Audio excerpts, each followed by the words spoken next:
Hi hello नमस्कार सर्वांना. तर मी किशोरी पुन्हा एकदा तुम्हा सगळ्यांचं अगदी मनापासून स्वागत करते माझ्या एका व्लॉगमध्ये.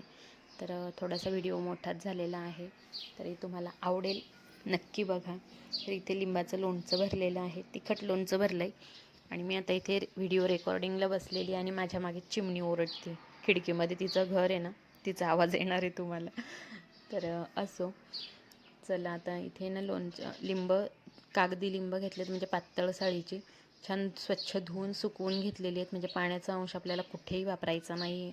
तर त्याच्या एका लिंबाच्या 8 फोडी केल्यात, बिया पूर्णपणे काढून घेतलेल्या आहेत.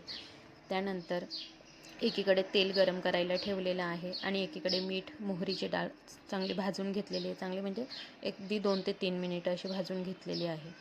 आणि मग लिंब लोणच्याचा जो मसाला होता तो लावला आहे, काश्मीरी लाल तिखट, जेणेकरून लाल तरी छान येते. आणि मीठ घातलेलं आहे, ते फोडींना लावून घेतलं आहे. आता सध्या तरी मीठ चवीप्रमाणे लावलेलं आहे, म्हणजे जेवढा आपल्याला आवश्यक असतो तेवढा. कारण माझी आजी नेहमी म्हणायची की लिंबाचं लोणचं किंवा आंब्याचं असो, भरल्यानंतर वरतीसुद्धा मीठ टाकायचं, जेणेकरून बुरशी लागत नाही आणि ज्या फोडी असतात ना त्या मुरायला छान हे होतात, म्हणजे मदत होते मिठाची. तर मग त्याप्रमाणेच मी केलं. चवीनुसार मीठ घालून घेतलं. तर मग तेम करून त्यानंतर मोहरीची डाळ आणि धने आणि बडीशेप आणि काळी मिरीची क्रश जी घेतलेली ती त्यामध्ये टाकून छान असं फोडणीसारखं असं करून घेतलं. आता ॲक्च्युली जास्त फोडणी नाही, ते तेल गरम होतं आणि लिंब ना, त्यामुळे ते तसं झालेलं आहे. पण अगदी टेस्टी आणि मस्त लोणचं झालेलं आहे आणि 2 दिवस मी ते तसंच ठेवलं. त्यानंतर मग बरणीमध्ये भरलं.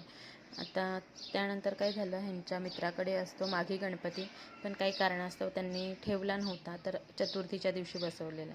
तर तिकडे आम्ही चाललेलो दर्शनासाठी. आम्ही ह्यांचा अजून एक मित्र आणि त्यांची मिसेस येणार होती, म्हणजे राकेश भाऊ ते. तर त्यांची वाट बघत होतो. तर इथे बघा आम्ही पोहोचलो. असं थोडासा फोटो वगैरे काढला, म्हणजे बाप्पालाही समाधान की आम्ही आलोच दर्शनाला असं, आणि घरच्यांनाही. आता इथे काय गंमत सांगू, 2 कैऱ्या आणलेल्या. कैऱ्या कच्च्या होत्या आणि त्या इतक्या आंबट होत्या ना. एक कैरी कशी तरी आम्ही संपवली खरमट्या करून वगैरे, पण एक कैरीला कोणी हातच लावायला तयार नाही आणि ती गेली 7 ते 8 दिवस तशीच होती. ती पिकली आणि इतका मस्त वास यायला लागला ना, म्हणजे हा हापूस आंबा कसा पिकल्यानंतर असा वास येतो तसा. आणि म्हटलं हे आंबटच असणार जरी पिकलेला असेल तरी. तो पण इतका गोड निघाला ना तो, का म्हणजे खरोखर ह्या अजून आंबे भाजले पण नाहीत, मोहर आला आंब्याला ना, पिकलेला आंबा खायला मिळाला, इतका आनंद झालेला ना खूपच. तर त्यानंतर आहे ना सलाड बनवलेला जेवणाबरोबर. तर हा बघा, ज्याला कोणाला भाजीची कधी कधी चिडचिड असते, ही नाही आवडत ती नाही आवडत, तर हे जेवणाबरोबर तोंडी लावायला हा सलाड दिला ना, खूप छान आणि मस्त लागतो. तर इथे कोबी घेतलेली आहे, टोमॅटो घेतलेला आहे, कांदा घेतलेला आणि शिमला मिरची मस्त पातळ स्लाईसमध्ये कट करून घेतलेत आणि पाण्यामध्ये भिजवून ठेवले. कारण जेवणाला जेव्हा आपण बसतो ना, जेवण घ्यायच्या वेळेला, तेव्हा ते त्यामध्ये मीठ आणि थोडीशी मिरची पावडर घातली की भारी होतो. नाहीतर अगोदरच घातलं तर मग पाणी सुटतं त्याला, म्हणून मी पाण्यामध्ये असं जरा बुडवून ठेवलेलं. आणि त्यानंतर यांना इथे वाटाण्याची भाजी करायची होती, कारण मिस्टरांचा होता उपवास, आणि डाळ करायची होती. साधं वरण केलेलं, भात आणि सलाड असं होतं, आणि पिकलेला आंबा होताच. तर माझं म्हणजे शूटिंगचं जे असतं ना, किंवा मी तुमच्यापर्यंत जे काही घेऊन येते, तर ते अगदी माझं घरातलं असतं रेग्युलर, जे मी आम्ही जसं म्हणजे जीवन जगतो किंवा जीवनशैली आहे आमची, त्या पद्धतीनंच तुमच्यापर्यंत आणत असते, म्हणजे एक आपल्या घरच्यासारखं. तर खूप छान वाटतं. आणि अजून आपल्याला आपली यूट्यूब फॅमिली जी आहे ती मोठी करायची आहे.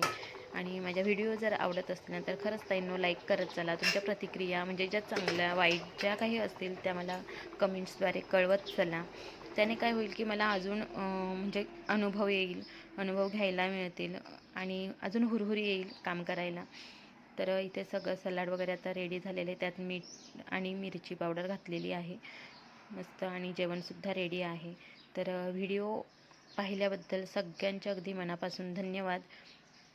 आवडल्यास लाईक करा, कमेंट करा, आणि नवीन जे कोणी असतील त्यांनी सबस्क्राईब करायला विसरू नका. तर धन्यवाद.